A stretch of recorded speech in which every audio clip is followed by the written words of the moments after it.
Today is the 4th of April, and I'm quite sure most of you guys know what that means. It's the launch of The Elder Scrolls Online, and I mean it's really an anticipated MMO. Very exciting day. And we're quite looking forward to seeing if it sort of adds up and works as well as the last single-player experience in Tamriel or Skyrim. Yeah. We have gotten ourselves a nice little Imperial edition. And I know I'm going to be playing this during the weekend. I know Oscar from the Swedish Gamereactor has been playing The Elder Scrolls Online for about a week.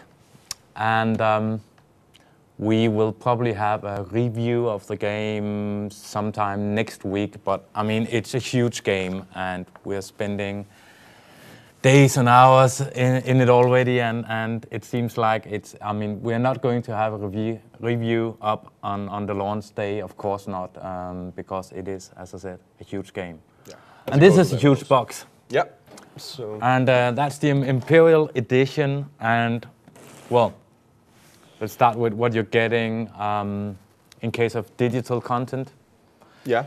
You're getting a chance to actually play as an Imperial, and that means you can join any alliance, and that should be enough for some people to consider that one. Yeah, that's a pretty cool feature. Of course, you're getting a horse, a mount, and I mean, in Elder Scrolls, it's always been sort of, I remember you could buy that armored horse for an insane amount of money.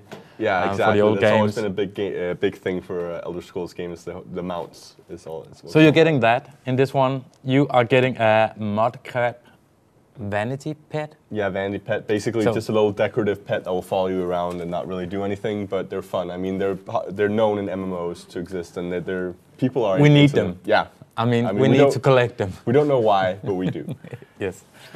And you've got an extra thing. That's Rings of Mara. And that is, as far as I understand, some extra quest line and an added bonus to your experience for you and a friend. Oh, that's cool. So yeah. So you actually get to give a friend some bonuses as well through this. As far as I understand, yeah. That's cool. And well, of course, we've got the box, and it wouldn't be huge if there wasn't some stuff inside. So we get physical goodies as well. Oh yeah. Let's take a look. Oh, I think you might have it upside down. I do. Yeah, you've got to be careful of that. Okay, here we go. We're getting the game. Important. And you mentioned last time we talked about this that... Yes, that there is actually a Bethesda game coming out, Wolfenstein, where the collector's edition will not feature the game. That needs to be bought separately, which is an interesting move, but... It is. I mean, and I've also heard others say, well, it was a good point made by Rasmus actually from here. It's like, that's not an addition, that's a subtraction. Yeah. But anyways, the game, of course the coach you'll be needing, and a map. And if you look at this, you might understand why we're not, coming out with a review of the game the first day. Yeah. It's huge. If you've played The Elder Scrolls Skyrim, you can see it there. I mean, that part was already a big game. Yeah. And having all these areas, I mean, it's and again, Cyrodiil, which is known from Oblivion. And then also we got Morrowind over here, which is like from the titled Morrowind game as well. So that pretty much gives you an idea of how big the actual area is when you consider how big each game has been so far. Indeed. It's basically a greatest hits compilation. Exactly. You can go to Skyrim, you can play there if you want, if that's your thing. You can go to Morrowind if that was more your deal. And then also there are other areas that have only been mentioned so far in the universe, which you haven't actually been able to visit, which are... Exactly. Yeah, there now. And then we are getting a Daedric Prince. Let's see. So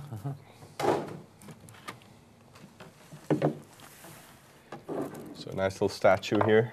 It is, and while it might look like it's made of metal, it's actually plastic, but it doesn't feel too flimsy. I think it's quite okay. No, it looks pretty sturdy. Let's see. I need to plant him here somehow.